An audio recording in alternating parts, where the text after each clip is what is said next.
جس دین متین کے ہم ماننے والے ہیں وہ دین بڑا خوبصورت ہے،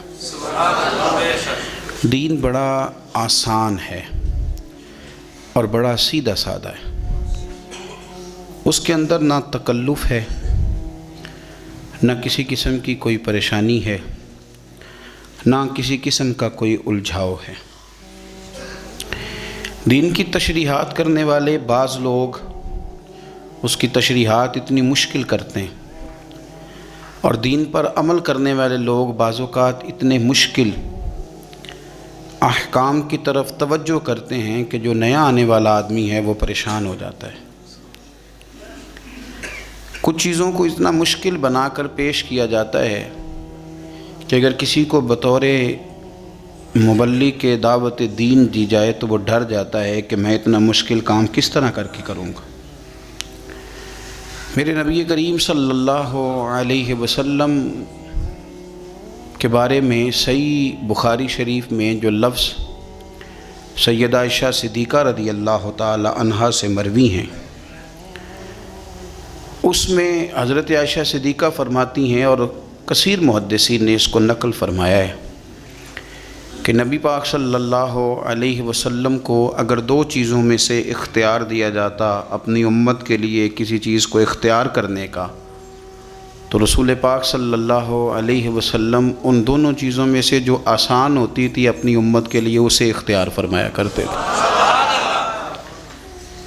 اور سرور کائنات صلی اللہ تعالی علیہ وآلہ وسلم نے جب لوگوں کو بھیجا مختلف علاقوں کے اندر، بعض گورنر گئے، جیسے کہ یمن کے اندر حضرت معاذ ابن جبل گئے، مولا علی شیر خدا گئے، جب مجاہدین گئے، تو نبی پاک صلی اللہ علیہ وسلم نے ان سے فرمایا تھا کہ لوگوں کو خوشخبریاں دینا، نفرت نہ دلانا،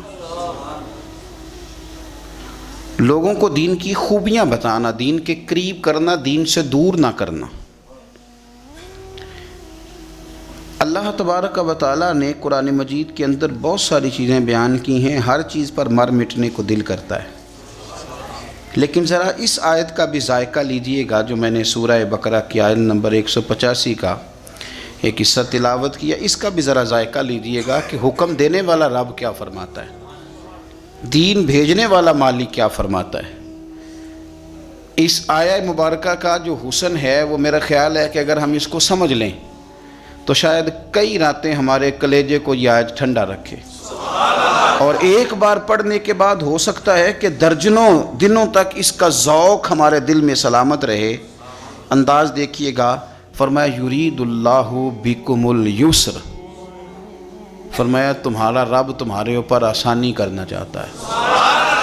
ختم ہو گئی بات، تمہارا رب تمہارے اوپر آسانی کرنا چاہتا ہے۔ ولا یرید بکم العسر، تمہارا رب تم پر مشکل نہیں کرنا چاہتا۔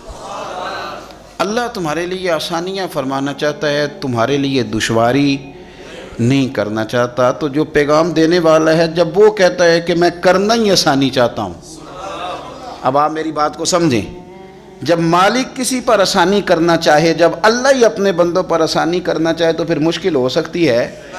فرمایا میں چاہتا ہوں تم پر آسانی کرنا، تم پر مشکل کرنا نہیں چاہتا۔ دین بڑا آسان ہے، دین بڑا واضح ہے، دین بڑا خوبصورت اور کھلا ہوا ہے اور سیدھا ہے۔ کیونکہ آج شوق ہے لوگوں کو، میں ایک بات کی سالوں سے نشاندہی کر رہا ہوں کہ بحث بہت زیادہ ہونے لگی ہے، اس پر بھی 20 مقالے ہوں گے، اس پر بھی 9 گھنٹے کی تقریر ہوگی، فلانی بات پر بھی آپ ضرور کریں، علمی باتیں بیان ضرور کریں، پر یہ انداز اختیار نہ کریں کہ کسی کو محسوس ہو کہ یہ چیز الجھی ہوئی ہے، سلجھنے میں وقت لگے گا۔ دین بڑا آسان ہے، رسول پاک علیہ السلام نے سارا سلجھا ہوا دین ہمیں عطا فرمایا، اس میں کوئی تشدد نہیں، کوئی جبر نہیں، کسی جگہ کسی شخص کے لیے آزمائش نہیں، بالکل آپ کی طبیعت کے فطرت کے مطابق دین چلتا ہے۔ یہ الگ بات ہے کہ ہم نے فطرتیں اپنی بدلنی شروع کر دی ہیں، مزاج ہی بدلنے شروع کر دی ہیں، ذوق ہی بدلنے شروع کر دی ہیں، ورنہ جو انسان کا اس کی فطرت کا اصل ذائقہ ہے، دین اس ذائقے سے بات کرتا ہے، اس ذائقے کے ساتھ۔ اور آسان دین رسول کریم صلی اللہ علیہ وسلم نے ہمیں دیا، دین آسان ہے، بس آپ سمجھ لیں اس بات، یہ مشکل نہیں ہے۔ حضور صلی اللہ علیہ وسلم نے ہمیں آسان دین دیا۔ پرانی امتوں کے اندر جو دین کے معاملات تھے وہ بڑے مشکل تھے۔ آپ سن لیتے ہیں تقریریں، کبھی غور کیا کریں نا کہ کسی شخص کے وجود کے کسی حصے کو اگر نجاست لگ جاتی تھی تو وہ دھونے سے پاک نہیں ہوتا تھا، اس حصے کو کاٹنا پڑتا تھا۔ آپ اس دشواری اور تکلیف کو محسوس کریں۔ کسی کپڑے کو نجاست لگ جاتی تو اسے کاٹنا پڑتا تھا، جلانا پڑتا تھا۔ مال غنیمت اگر کسی بندے کو مل گیا تو وہ اس کے لیے جائز نہیں تھا، وہ آسمان سے بجلی آ کے اسے جلایا کرتی۔ اور یہ کتنی مشکل بات ہے، ہم انسان ہیں، غلطی ہو جاتی ہے، نہ چاہتے ہوئے بھی ہو جاتی ہے، عمدن نہیں سہون بھی ہو جاتی ہے، لیکن گناہ ہو جائے اور سویرے دروازے پہ لکھا جائے تو گھر سے نکلنا دشوار نہیں ہو جاتا؟ آپ اندازہ فرمائیں کتنا مشکل۔ اگرچہ ہمارے علماء نے تصریحات کر دی ہیں کہ بنی اسرائیل پر یہ جو سخت حکم آئے تھے یہ بطور سزا کے آئے تھے، انہوں نے نافرمانیاں اتنے کی تھی کہ بطور سزا کے حکم آئے۔ آپ دیکھیں ان کے لیے یہ حکم تھا کہ اگر تم نے کہیں نماز پڑھنی ہے تو اس مخصوص جگہ پہ پڑھو گے جو جگہ نماز کے لیے، عبادت کے لیے مخصوص کر دی گئی ہے۔ تیرے میرے لیے یہ حکم نہیں ہے، تیری گاڑی میں پانی کی بوتل ہے، مصلی ہے، نماز کا وقت آ گیا، وضو کر، جہاں بھی تو چاہے مصلی بچھا کے نماز پڑھ، رب اسے قبول فرما لے گا۔ یہ آسانی کر دی دین نے، لیکن ہمارا یہ حال ہے کہ اتنے آسان دین پر بھی لوگوں کے لیے عمل کرنا مشکل ہے۔ اب کسی بندے سے پوچھیں کہ دین تو کہتا بڑا مشکل کام ہے جی، مثلا کیا مشکل ہے؟ وضو کرنا، نماز پڑھنا، عبادت کرنا، کیا مشکل محسوس ہوتا ہے؟ آپ جس کو بھی چھیڑے نا، یعنی سخت سردیوں میں گرم پانی سے وضو کرنے والا بھی کہتا ہے دین بڑا مشکل ہے۔ یعنی مسجد کے اندر گرم پانی کا انتظام موجود ہے، ہیٹر چل رہے ہیں، ہر آسانی موجود ہے، مشکل صرف سویرے فجر میں آنکھ کھولنا ہے، اس کے علاوہ کوئی شے مشکل نہیں ہے۔ تو ہم نے بلا وجہ بڑا مشکل ہے جی، آپ کو پتہ ہے پھر دین پہ چلنا، مثلا کیا مشکل ہے؟ داڑھی کا وزن ہوتا ہے، یہ رکھیں تو گردن جھک جاتی ہے، کیا مشکل ہے؟ اور چھوٹی رکھنے والے بھی غور کریں کہ بڑی رکھنے سے کوئی مثلا اس میں دقت کیا ہے، یہ سمجھ میں نہیں آتی بات۔ کون سی چیز ایسی مشکل ہے؟ ایک تو ہے کہ امام صاحب نے امامہ باندھا ہے، یہ تھوڑے سال آپ پیچھے جائیں، ہمارا ہر بزرگ سر کے اوپر صافہ باندھتا تھا، مشکل کیا ہے بھلا اس میں؟ کھلا لباس پہننا مشکل ہے، روزی حلال کی کھانا مشکل ہے۔ مشکل تو جو ہم نے پیدا کر لی اپنی مرضی سے وہ مشکل ہے، ورنہ دین تو بڑا پیارا ہے جو میرے رسول پاک نے عطا فرمایا، بڑا میٹھا ہے، بڑا خوبصورت ہے، بڑا ذوق والا ہے، بڑا پیار والا ہے۔ ہم مشکلات پیدا، امام صاحب کی شکایت آ گئی ہے جی ہم نے مسجد میں نہیں رکھنا، کس وجہ سے جی؟ کہتے ہیں یہ عصر کی پہلی 4 سنتیں نہیں پڑھتا، عشاء کی پہلی 4 سنتیں نہیں پڑھتا۔ تو بھئی اگر یہ ضروری ہوتی تو اللہ اسے فرض قرار دیتا، جس کو رب نے فرض نہیں قرار دیا تو کیوں فرض قرار دے رہا ہے؟ مفت میں تو فرض قرار دے رہا ہے۔ یہ رویہ ہمارا ائمہ مساجد کے ساتھ بھی ہے، پیر صاحب کے ساتھ بھی، اور گھر کے بوڑھوں کے ساتھ بھی یہ رویہ ہے۔ یہ بندہ بوڑھا ہے، اب بالکل یہ روٹی نہ مانگے، نیا کپڑا نہ مانگے، گھر کے کونے میں رہے، یہ کوئی ایسی بات نہ، کیونکہ یہ غلطی ہے اس کی کہ بوڑھا ہو گیا ہے۔ نہیں، مجھے ایک صاحب نے کہا کہ میرے دادا جی نے بھی ٹچ موبائل رکھا ہوا ہے۔ میں نے کہا یار عجیب بات ہے نا، جو چیز تیرے لیے جائز ہے وہ تیرے دادے کے لیے جائز ہے، کیسی عجیب بات ہے۔ مجھے امید ہے تیرے دادا جی مصطفیٰ کریم کی نعت ہی سنتے ہوں گے، وہ کسی عالم کی بات ہی سنتے ہوں گے، مجھے امید ہے وہ اللہ کا ذکر ہی۔ آپ کیا بات کرتے؟ ہم جان بوجھ کر وہ مشکلات کیوں پیدا کر رہے ہیں جو رب رسول نے پیدا نہیں کی؟ قصداً ان چیزوں کی طرف توجہ کیوں کرتے ہیں؟ دیکھو عبادت بڑی اچھی بات ہے نا، پیر صاحب بھی وہ والے آج کل لوگوں کو چاہیے ہوتے ہیں جن کو جا کے زبردستی مصلی سے اتارا جائے، وہ والے پیر صاحب لوگوں کو درکار ہو، کہتے ہیں ہر وقت۔ اور میں نے دیکھے ہیں کچھ لوگ اس طرح کے ہیں، بڑی پگڑی باندھو، اس کے اوپر ایک چادر بھی لو اور کسی کونے میں بیٹھ جاؤ، اور جب کوئی ملنے آئے تو تسبیح بھی پکڑ لو، تو اس سے ذرا پیری مریدی صحیح چمکتی ہے کہ کیا بات ہے، لیکن دین اس کی سپورٹ نہیں کرتا۔ میرے رسول پاک جی تو نے تو تسبیح پکڑ لیا نا کہ کوئی ملنے آیا تو پتہ چلے میں بڑا صوفی آدمی ہوں، اور میرے نبی پاک کا طریقہ کیا ہے؟ کوئی انتظار کر رہا ہوتا تھا تو حضور نماز بھی مختصر فرما دیتے تھے، فرماتے تھے بعد میں پڑھ لوں گا، اب یہ ملنے آیا اسے وقت کی ضرورت ہے۔ اب میری بات کو سمجھیں، دین نے جو آسانی دی ہے، بخاری مسلم میں حدیث ہے، نبی پاک صلی اللہ تعالیٰ علیہ وسلم کے نا کچھ صحابہ شوق عبادت میں، کچھ متشدد لوگ بھی ہوتے ہیں نا، شوق عبادت میں وہ آ گئے اور حضور صلی اللہ علیہ وسلم کی ازواج مطہرات سے آ کے پوچھا کہ بتائیں نبی پاک نماز کیسے پڑھتے تھے۔ اب وہ اس شوق میں آئے تھے کہ ہمیں پتہ چلے گا کہ حضور ساری رات مصلی پہ رہتے ہیں، اگرچہ بعض احادیث میں یہ ملتا ہے لیکن وہ کبھی کبھار ہوتا تھا۔ ان کا خیال تھا کہ ہمیں ملنا چاہیے حضور ساری رات نماز پڑھتے تھے تو ہم بھی ساری رات پڑھیں۔ ایک ذہن بنا لیا جاتا ہے نا، اور بعض لوگ سمجھتے ہیں کہ میں نے تھوڑا سا نا 2 قدم بڑھ کے زیادہ نیک بننا ہے۔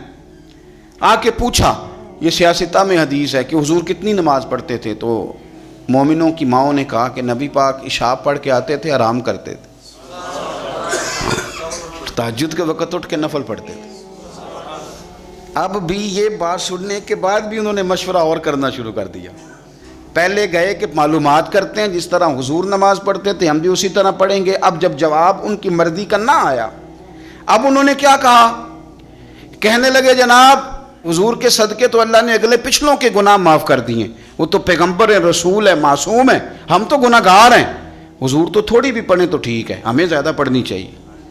ایک کہنے لگے میں ساری رات نفل پڑھوں گا، دوسرے کہنے لگے میں تو ہر روز روزہ رکھا کروں گا، تیسرے نے کہا کہ میں شادی نہیں کروں گا، اکیلا ہی رہوں گا، عبادت ریاضت میں رہوں گا۔ اللہ کے رسول صلی اللہ علیہ وسلم نے بات سن لی، اور حضور نے بات سن کے بڑے ٹھنڈے اور بڑے میٹھے انداز میں فرمایا، میں تم سب سے زیادہ رب کو جانتا ہوں اور میں تم سب سے بڑھ کر اپنے رب سے ڈرتا ہوں۔ فرمایا میں عبادت بھی کرتا ہوں، آرام بھی کرتا ہوں، میں نکاح بھی کرتا ہوں اور عبادت بھی کرتا ہوں، میں اللہ کی بارگاہ میں بھی حاضر ہوتا ہوں اور حقوق العباد بھی ادا کرتا ہوں۔ فرمایا یہی میری سنت ہے، اس کو اپناؤ گے تو میرے طریقے پہ چلو گے، اور جس نے میرا طریقہ چھوڑ دیا اس کا میرے ساتھ کوئی تعلق نہیں ہے۔ عبادت میں شدت کرنے سے حضور نے منع فرمایا۔ میرے بھائی نبی پاک صلی اللہ علیہ وسلم نے ہمیں آسان دین عطا فرمایا ہے، مشکل نہیں، آسان دین۔ حضرت عبداللہ ابن عمر رضی اللہ تعالیٰ عنہ بڑے نیک آدمی، حضور نے خود کہا بڑے نیک آدمی، انہوں نے ایک دفعہ فیصلہ کیا کہ میں نے روز روزہ رکھنا ہے، ہر روز روزہ۔ آپ تھوڑا سا اس کو سمجھیں کہ اگر بابا جی روز روزہ رکھیں گے تو انہوں نے تو نفل روزہ رکھنا ہے، لیکن جس ان کی بہو نے بیچاری نے رات اٹھ کے بچوں کو دودھ بھی پلانا ہے، ایک دفعہ وہ سحری میں اٹھے گی ان کے اللہ خیر کرے روزے کے لیے، پھر اٹھے گی بچوں کو ناشتہ بنانے کے لیے۔ بابا جی چاہے فجر پڑھ کے 11 بجے تک سوئیں، مشکل ہوتی ہے کہ نہیں ہوتی؟ تو حضرت عبداللہ ابن عمر رضی اللہ تعالیٰ عنہ نے ارادہ کیا روز روزہ رکھوں گا، اور وہ رکھنے لگے۔ یعنی روزہ رکھنے کی بھی کوئی شکایت ہوتی ہے، لیکن ان کے گھر والوں نے شکایت بھیجی کہ حضور روز روزہ رکھتا ہے۔ حضور نے بلایا اور میرے نبی پاک صلی اللہ تعالیٰ علیہ وسلم فرمانے لگے تمہیں پتہ ہے ایک نیکی پر اللہ 10 کا اجر دیتا ہے؟ یا رسول اللہ دیتا ہے۔ فرمایا تم مہینے میں نہ 3 روزے رکھا کر، ایک روزے پر اللہ 10 روزوں کا ثواب دے گا، تو 3 رکھنا پورے مہینے کا ثواب مل جائے۔ حضور صلی اللہ تعالیٰ علیہ وسلم نے فرمایا کہ 3 روزے رکھ لیا کر، اللہ 30 کا ثواب دے گا۔ حضرت عبداللہ ابن عمر بعد میں پچھتایا کرتے تھے، فرماتے تھے مجھے اس پر اکتفا کرنا چاہیے تھا، لیکن میں نے عرض کیا اور ادب سے عرض کیا، میں نے کہا یا رسول اللہ میں اس سے زیادہ بھی طاقت رکھتا ہوں۔ تو نبی پاک نے فرمایا چل ٹھیک ہے 2 دن چھوڑ کے 1 دن روزہ رکھ لیا کر۔ میں نے عرض کی یا رسول اللہ صلی اللہ علیہ وسلم میں اس سے زیادہ بھی طاقت رکھتا ہوں۔ تو رسول کریم صلی اللہ علیہ وسلم نے فرمایا پھر حضرت داؤد علیہ السلام کے طریقے پہ عمل کر، 1 دن روزہ رکھ لے، 1 دن افطار کر لے۔ کہتے میں نے کچھ اور بھی عرض کیا تو حضور نے فرمایا بس کر، میں نے تمہیں وہ چیز بتائی ہے جو تمہارے لیے بڑی خیر والی ہے، اب اس سے آگے بڑھنے کی ضرورت ہے۔ یعنی روز روزہ، دیکھیں نا روزہ رکھنے کی بھی کوئی شکایت ہے، لیکن یہ دین اتنا مشکل نہیں جتنا ہم اس کے لیے مشکلات پیدا کر لیتے ہیں۔ حضرت زینب رضی اللہ تعالیٰ عنہ نے مسجد نبوی کے 2 ستونوں کے درمیان رسی بندھوا دی تھی کہ جب تھک جاؤں گی نا میرے سے کھڑا نہیں ہوا جائے گا تو میں رسی کے ساتھ لٹک جاؤں گی، پر میں نے نفل زیادہ پڑھنے۔ حضور کی اہلیہ محترمہ نے کہ میں یہاں لٹک جاؤں گی پر میں نفل زیادہ پڑھنے۔ اب بظاہر تو بڑا پیارا کام لگتا ہے نا، کہتے ہیں فلانے صاحب میں مصلی پہ ہی رہتے ہیں، میں نے نفل زیادہ پڑھنے۔ تو نبی پاک صلی اللہ علیہ وسلم نے فرمایا رسی کھول دو، جتنے تمہیں جاگتے جاگتے پڑھے جائیں نا اتنے پڑھ لیا کرو، باقی وقت آرام کیا کرو۔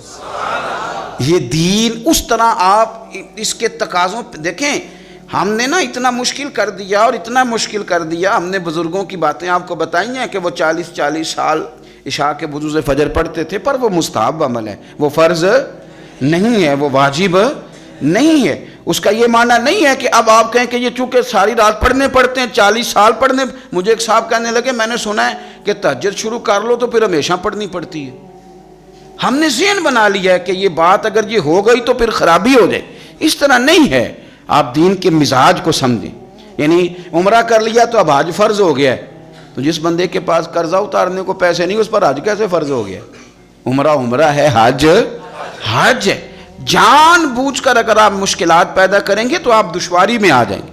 دیکھو، نماز بھی پڑھیں تو کچھ دیر پڑھیں، کچھ دیر آرام کریں، اور روزہ بھی رکھیں تو ایک دن رکھیں اور ایک دن آرام کریں۔ پھر میرے رسول پاک صلی اللہ علیہ وسلم نے آئمہ مساجد کو حکم دیا، فرمایا جب لوگوں کو نماز پڑھاؤ تو مختصر پڑھاؤ، اور جب تم نے خود پڑھنی ہو تو جتنی مرضی لمبی پڑھو۔ خود پڑھنی ہو تو حضرت معاذ ابن جبل رضی اللہ تعالیٰ عنہ حضور سید عالم صلی اللہ علیہ وسلم کے ساتھ وہ کھڑے ہوئے نفل کی نماز میں، تو دیکھا کہ سرکار نے پہلی رکعت کے اندر سورہ بقرہ کی تلاوت کی۔ اب وہ ایک مسجد کے امام تھے، وہاں جا کے انہوں نے بھی پہلی رکعت میں سورۃ بقرہ پڑھنی شروع کر دی، یعنی 2.25 سپارے، وہ بھی ایک رکعت میں۔ ایک آدمی مزدور آدمی تھا پیچھے، وہ بیچارہ تھک گیا، اور جب کچھ دیر تو وہ کھڑا رہا پھر وہ تھک گیا، اس نے نماز توڑی، ایک کونے میں جا کے اپنی نماز پڑھی، بیٹھ گیا۔ اب جب نماز مکمل ہوئی تو ہر آدمی اسے برا بھلا کہنے لگا، تجھ سے قرآن نہیں سنا جاتا۔ بہت سارے لوگ ہیں نا جی بلا وجہ کا جبر کرتے ہیں، جان بوجھ کے مستحبات پہ زور دیتے ہیں۔ میں نے ایک ایسے صاحب کو بھی دیکھا دکھانے لگے جی فلانا عالم بعمل ہی نہیں، وجہ کیا اس کی؟ کہتے ہیں امامہ نہیں باندھتا۔ کیا بات کرتے ہیں آپ نے سارے عمل کا نام پگڑی باندھنا رکھ دیا ہے۔ اس طرح کا کام نہ کریں آپ۔ اگر وہ بندہ متقی پرہیزگار ہے، وہ اللہ کے حرام کردہ چیزوں سے بچتا ہے، رب سے ڈرتا ہے، تو ایک امامے کے تو معاملات اور طرح کے بھی ہو سکتے ہیں۔ مجھے الرجی ہو گئی ہے بڑے عرصے سے، میں دیر تک امامہ نہیں باندھ سکتا، میرے لیے مشکل ہے۔ تو اب یہ کہ آپ کوئی فتویٰ دیں گے کسی شخص پر، اب اپنی مرضی کا تو نہ مذہب بنائیں۔ مذہب اسلام آسان ہے، دین اسلام نے سر پہ امامہ باندھنا فرض قرار نہیں دیا، اس کو سنت رکھا۔ تو جب دین نے سنت رکھا ہے تو صاحب آپ کیوں اسے فرض کہہ رہے ہیں؟ نبی پاک صلی اللہ تعالیٰ علیہ وآلہ وسلم کے صحابی حضرت معاذ ابن جبل کے پیچھے وہ نماز پڑھنے والے بندے نے کیا کیا؟ اس نے نماز توڑ دیا، اپنی پڑھ لی، لوگ برا بھلا کہنے لگے۔ اب وہ شخص اکیلا تھا، پریشان ہو گیا، اب اس کے اندر تو کچھ اور تھا نہیں، تھکا ہوا تھا۔ اس نے کہا یار تم نے مجھے بہت تکلیف دی، میں اب حضور کی بارگاہ میں جاؤں گا۔ جا کے عرض کی یا رسول اللہ صلی اللہ علیہ وسلم، میں اونٹ چرانے والا آدمی ہوں، میں تھک جاتا ہوں، تکلیف میں ہوں۔ معاذ ابن جبل ہمیں نماز پڑھاتے ہیں، اور بڑے پیارے صحابی ہیں حضرت معاذ ابن جبل، لیکن فرماتے ہیں حضور اتنی لمبی نماز پڑھائی کہ میں تھک گیا، اور پھر میں نے اپنی نماز پڑھی، اور نماز پڑھ کے حضور میں بیٹھ گیا، لوگ مجھے برا بھلا کہہ رہے ہیں۔ حضرت ابو مسعود انصاری رضی اللہ تعالیٰ عنہ فرماتے ہیں میں بھی اس جماعت میں شریک تھا، میں نے حضور کو اتنے غصے میں کبھی نہیں دیکھا۔ فرمایا بلاؤ نا معاذ ابن جبل کو۔ حضرت معاذ ابن جبل آئے تو حضور فرمان، یہ لفظ ہیں حدیث کے، حضور فرمانے لگے کس نے اجازت دی اتنی لمبی نماز پڑھانے کی؟ کس نے تمہیں اجازت دی؟ فرمایا میں لوگوں کو دین کے قریب کرتا ہوں، تو دور کرتا ہے۔ فرمایا زیادہ سے زیادہ تو نے پڑھنی ہو تو سورہ شمس پڑھ لیا کر، سورۃ الدعا پڑھ لیا کر، تو نے سورۃ بقرہ ہی شروع کر دی ہے۔ کس نے تجھے کہا کہ تو لوگوں کو دین سے دور کرے؟ رسول کائنات صلی اللہ تعالیٰ علیہ وسلم نے ایک تو کہا کہ تم نماز بھی پڑھاؤ گے تو معتدل پڑھاؤ، درمیانی۔ کیا حسین لفظ ہیں، اس حدیث پر وجد آتا ہے یار نماز اللہ کی، اس میں کسی اور کا خیال آ سکتا ہے؟ پر پڑھو نا حدیث، مزہ آ جاتا ہے۔ حضور فرماتے ہیں میرا دل کرتا ہے میں نماز لمبی پڑھاؤں، پھر پیچھے سے کوئی بچہ رو پڑتا ہے تو میرا دل کرتا ہے اس کی ماں پریشان ہوگی، میں نماز مختصر کر دیتا ہوں۔ حضور نماز اللہ کی، خیال بندوں کا۔ تو رسول پاک صلی اللہ علیہ وسلم نماز مختصر پڑھتے ہیں لوگوں کو تکلیف نہ ہو، لیکن یہاں کچھ لوگ ضرورت سے زیادہ، وہ جی ہمارے شیخ تو ساری رات نفل پڑھتے ہیں، تو بھائی پڑھتے ہوں گے آپ کے شیخ، کس نے منع کیا؟ مجھے ایک صاحب کہنے لگے ہمارے حضرت ساری رات نفل پڑھتے ہیں، میں نے کہا ان کو کام بھی تو نفلوں کا ہے نا، نہ انہوں نے کوئی حدیث پاک پڑھنی، نہ اس کی شرح پڑھنی، نہ انہوں نے کسی تفسیر کو ہاتھ لگانا۔ حضرت جی ویلے ہیں، یہاں صبح 9 بجے سے زور تک تویز لکھنے ہیں، یہاں رات کو انہوں نے، وہ بھی آپ کا خیال ہے انہوں نے بتایا ہوگا، ویسے جو رات کو اکیلے میں نفل پڑھے نا، اب اس نے کوئی لائیو تو چلانے نہیں کہ آپ کو پتہ چل گیا نفل پڑھ رہا ہے، اگر وہ پڑھتا ہے تو اس کا اور اس کے اللہ کا یہ معاملہ ہے، اس میں اس طرح کا اس کا ابلاغ کرنے کا کوئی معنی۔ ہمارا یہ مزاج بن گیا کہ ضرورت سے زیادہ ایسی چیزوں کو ہم توجہ ان چیزوں پر دیتے ہیں جس کی شریعت ہمیں اجازت۔ نبی پاک صلی اللہ تعالیٰ علیہ وآلہ وسلم نے کیا فرمایا؟ حضور نے فرمایا دسترخوان پہ کھانا چنا ہو اور تمہیں بھوک لگی ہو، یعنی یہ مسئلہ روٹی کا ہے۔ وہ پنجابی میں کہتے ہیں کہ جے پیٹ نہ پئیاں روٹیاں تو پھر ساریاں گلاں جھوٹیاں، بھائی کھانا ہی نہیں آپ نے کھلایا۔ وہ اقبال کے سامنے بھی ایک آدمی کو بڑی بھوک لگی ہوئی تھی تو ایک مولانا تقریر سنائے جا رہے تھے۔ سنی بڑے اچھے لوگ ہیں، محفل بھی کراتے ہیں، لنگر بھی کھلاتے ہیں، یہ بڑا حسین معاملہ ہے، لوگ مذاق تو اڑاتے ہیں پر اس کا حسن کبھی آپ ملاحظہ کریں۔ اقبال کے سامنے تقریر کیے جا رہا ہے مولانا صاحب، اور بندے کو بھوک لگی، وہ بڑا پریشان ہے کہ اب یہ چھوڑے تو روٹی بھی کھاؤں میں، بھوک شدت سے لگی ہو تو کچھ سوچتا ہی نہیں۔ تو وہ اقبال نے جب دیکھا تو اقبال کہنے لگے مولانا فاقہ کش کو درس شریعت سے کیا غرض، اس فاقہ کش کو درس شریعت سے کیا غرض، اس کے شکم کی آگ کو تو روٹی چاہیے، اسے روٹی دے لے پھر دین بتانا، مہربانی کر روٹی کھلا لے پھر اگلی بات کرنا۔ میرے بھائی غور کریں میری بات، اس لیے صوفیاء لنگر کا اہتمام بہت زیادہ کرتے کثرت کے ساتھ، اگر بھوک لگ جائے گی تو بڑے کام رہ جائیں۔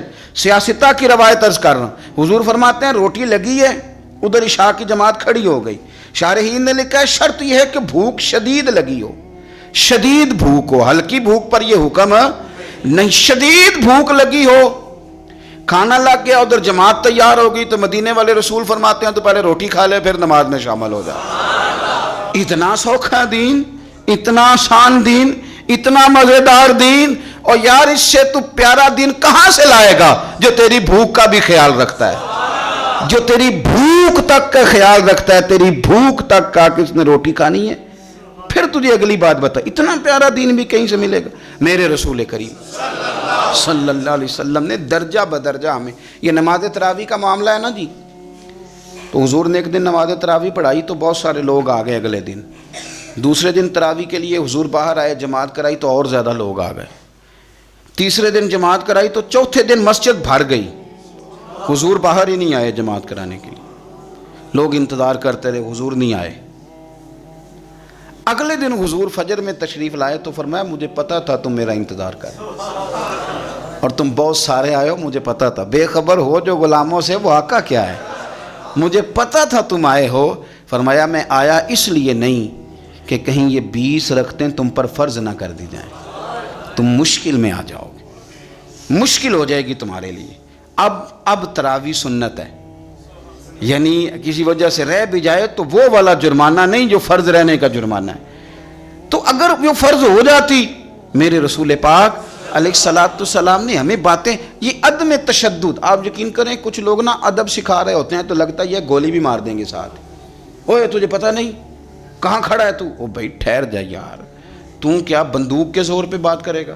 یہ میرے ساتھ تو خیر لوگوں کا پیار بڑا زیادہ ہے، پھر بھی کچھ لوگ ٹائم لینے آتے ہیں تو حکم کرتے ہیں، کہتے ہیں جی کوئی ٹائم دے دے، محفل یہ تو نہ ٹائم تھا محفل ہی نہیں کرانی۔ اور میں نے کہا میں جب پیدا نہیں ہوا تھا تب محفلیں نہیں ہوتی تھی، مرنے کے بعد نہیں ہوں گی۔ آپ گن پوائنٹ پہ کیوں اس طرح کی باتیں کرتے؟ گن پوائنٹ پہ ایسی بلیک میلنگ کہ بندہ مجبور ہو جائے۔ سرور کائنات صلی اللہ علیہ وسلم نے عدم تشدد کی بات کی۔ یہ حدیث بخاری میں موجود ہے، لیکن اس کا پہلا حصہ ابو داؤد شریف میں، ایک بدو آدمی دیہاتی مسجد میں آیا، کیونکہ عرب میں مسجدیں تھی ہی نہیں، اب تو اللہ کے فضل سے ہر آدمی کو مسجد کے آداب کا پتہ ہے، عرب شریف میں مسجدیں کوئی نہیں تھی، نئی بنی ہیں، لوگوں کو آداب بھی نہیں آتے۔ وہ پہلے تو آیا تو ایک کونے میں 2 نفل پڑھے، اور نفل پڑھنے کے بعد دعا بڑی انوکھی مانگی، کہنے لگا اے اللہ ایک میرے اوپر رحم فرما اور ایک اپنے نبی پاک صلی اللہ علیہ وسلم پہ رحم فرما، اور کسی پہ نہ کرنا معاذل۔ حضور مسکرائے، حضور فرمانے لگے رب کی اتنی وسیع رحمت تھی اور تو نے محدود کر دیا اسے، بس 2 پہ رحم فرما اور نہ کسی پہ فرما۔ اگرچہ شارحین کہتے ہیں یہ بھی اس کا پیار تھا، کہ یا اللہ میرے اور نبی پاک کے بیچ کسی اور کو شامل نہ کرنا. یہ بھی پیار تھا، لیکن حضور نے فرمایا اللہ کی رحمت وسیع ہے، اسے محدود نہ کر. ایک کونے میں نماز پڑھی، دوسرے کونے میں جا کے پیشاب کرنے لگ گیا. صحابہ دوڑے کہ اسے پکڑتے ہیں اور مارتے ہیں، اس کی تھوڑی مرمت کر. کو پتہ نہیں مسجد ہے. نبی پاک صلی اللہ علیہ وسلم نے فرمایا ٹھہر جاؤ، اسے پیشاب کر لینے دو. آپ کو بتاؤں اس حدیث پر بڑی بڑی یونیورسٹیوں میں ریسرچ ہوئی. اتنا بڑا فیصلہ، اتنا بڑا فیصلہ. بہت بڑے لوگ جو میڈیکل سے تعلق رکھتے تھے، مثانے پر بات کرتے تھے، انسانی مثانے پر، انہوں نے کہا کمال ہو گئی. اگر انسان کو بیچ میں پیشاب روکنا پڑ جائے تو بڑی شدید بیماریوں کا شکار ہو جاتا. مدینے والے رسول نے بتایا کہ مسجد کا ادب اپنی جگہ پہ، لیکن اس وقت جو کیفیت ہے اس کا رنگ اپنی جگہ پہ. فرمایا اسے نا پیشاب کر لینے دو، اسے مکمل کرنا. اس نے پیشاب کر لیا. حضور نے فرمایا جہاں اس نے پیشاب کیا وہاں پانی بہاؤ، دھو ڈالو مسجد کو. اور اس بندے کو قریب بلایا. نہ حضور کے لفظوں میں تشدد تھا، نہ انداز میں کوئی جبر تھا.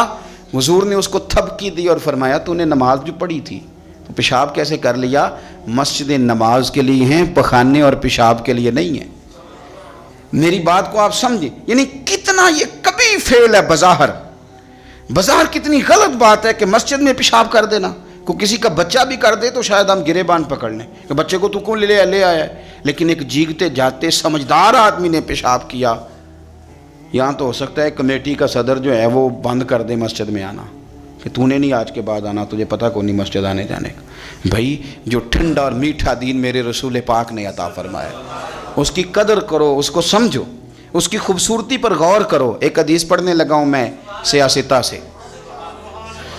ہم پر اعتراض کرتے ہیں کافر مشرک، کہتے ہیں اسلام کی سزائیں بڑی سخت ہیں، چور کے ہاتھ ہی کاٹ دیتے ہیں. لیکن میں کہتا ہوں تم نے دین پڑھا نہیں نا، تم قریب نہیں نہ آئے. کاش تم کبھی آ کے اس کو سیکھتے، تمہیں پتہ چلتا ہے اس کا حسن کتنا پیارا ہے.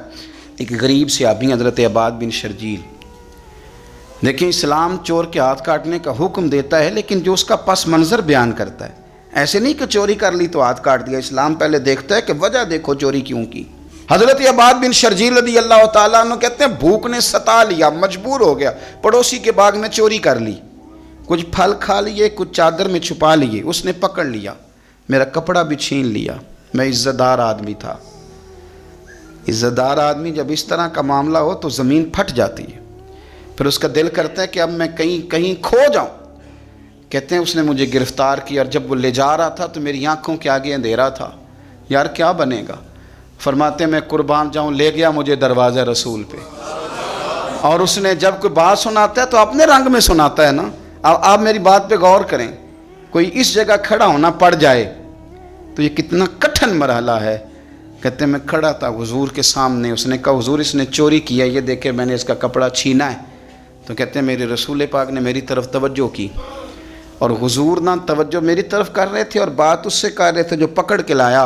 حضور فرمانے لگے مجھے پتہ ہے یہ غریب ہے، یہ تنگ دست ہے، یہ مقروض ہے، یہ پریشان ہے. فرمایا بجائے مجھ سے کچھ کہنے کے حضور میرے اس ہمسائے سے کہنے لگے جب یہ بھوکا تھا تم نے کھانا کیوں نہیں کھلایا؟ جب یہ ننگا تھا تم نے کپڑا کیوں نہیں پہنایا؟ کیا انداز ہے بات کرنے کا. فاضل بریلوی فرماتے ہیں چور حاکم سے چھپا کرتے ہیں یا اس کے سوا، تیرے دامن میں چھپے چور انوکھا تیرا. اور ایک پنجابی کا شاعر کہتا ہے میں قابل رحم سوالیاں، للہ میری امداد کرو، میں پتلا جرم خطا دا ہاں، تیرا چوراں پر سینہ زور نہیں. نبی پاک صلی اللہ علیہ وسلم فرمانے لگے اب چور کی سزا کا اعلان ہونے لگا. جہاں مجرم کو ملتی ہیں جزائیں بھی عطائیں بھی، مدینے میں جو لگتی ہے عدالت ہو تو ایسی ہو. حضور نے سزا کا اعلان کیا. فرمایا تو پکڑ کے لے نہیں سے؟ حضور ہاں. فرمایا اس کا کپڑا بھی واپس کر. کہتے میرا کپڑا واپس کیا. حضور فرمانے لگے تمہیں پتہ ہے نا غریب ہے، مجبور ہے. حضور ہاں. فرمایا اب ایک اونٹ پورا مال کا بھر کے اسے تحفے میں دے. جہاں مجرم کو ملتی ہیں جزائیں بھی عطائیں بھی، مدینے میں جو لگتی ہے عدالت ہو تو ایسی ہو. آسان دین، پیارا دین، درد والا دین، تیری ہر مجبوری کو سمجھنے والا دین، تیری ہر کمزوری کو پر غور کرنے والا دین، تیرے ہر دکھ پر مرہم رکھنے والا دین. او یارو کہیں اور سکون نہیں ملے گا۔ وہ دیکھو مرد کلندر اقبال لاہور میں بیٹھ کے مدینے کی طرف منہ کر کے کہتے ہیں نہ کہیں جہاں میں امان ملی، جو امان ملی تو کہاں ملی میرے جرم خانہ خراب کو۔ لفظ دیکھیں کتنے عجیب ہے، میرے جرم حضور خانہ ہی خراب ہو گیا میرے جرم نہ جہاں میں کہیں بھی امان ملی، جو امان ملی تو کہاں ملی میرے جرم خانہ خراب کو تیرے عفو بندہ نواز میں، میرے جرم خانہ خراب کو تیرے عفو بندہ نواز میں۔ حضور جو میرا خانہ خراب ہو گیا یہ کہیں اور بچ نہیں سکتا، یہ آپ ہی بندہ نوازی کریں گے تو کرم ہوگا۔ میرے جرم خانہ خراب کو تیرے عفو بندہ نواز میں۔ اور فاضل بریلوی فرماتے ہیں میں مجرم ہوں آقا مجھے ساتھ لے لو، میں مجرم ہوں آقا مجھے ساتھ لے لو، کہ رستے میں ہیں جا بجا تھانے والے۔ حضور بڑے بڑے SHO بڑے بڑے تھانے والے بیٹھے ہیں، پکڑ لیں گے کیونکہ مجرم جو ہوا، بچیں گے کیسے؟ سونے تو ساتھ لے لینا، ہمیں ڈر آتا ہے۔ میں مجرم ہوں آقا مجھے ساتھ لے لو، کہ رستے میں ہیں جا بجا۔ دین بڑا آسان ہے، آپ کوئی بھی اور طریقہ اپنائیں گے تو مشکل میں آ جائیں گے۔ کوئی بھی دنیا داری کا، برادری کا، قبیلے کا کوئی بھی اور طریقہ اپناؤ گے الجھ جاؤ گے۔ بچنا ہے، ٹھنڈا رہنا ہے، میٹھا رہنا ہے، زندگی کو آسان کرنا ہے، مرنے کو آسان کرنا ہے، آخرت کو آسان کرنا ہے، تو میرے نبی نے جو آسان دین دیا اس دین پر عمل کرنا شروع کر۔ آسان دین حضور نے ہمیں عطا کیا۔ اللہ تعالیٰ توفیق عمل عطا فرمائے۔ آخر دعوانا ان الحمدللہ۔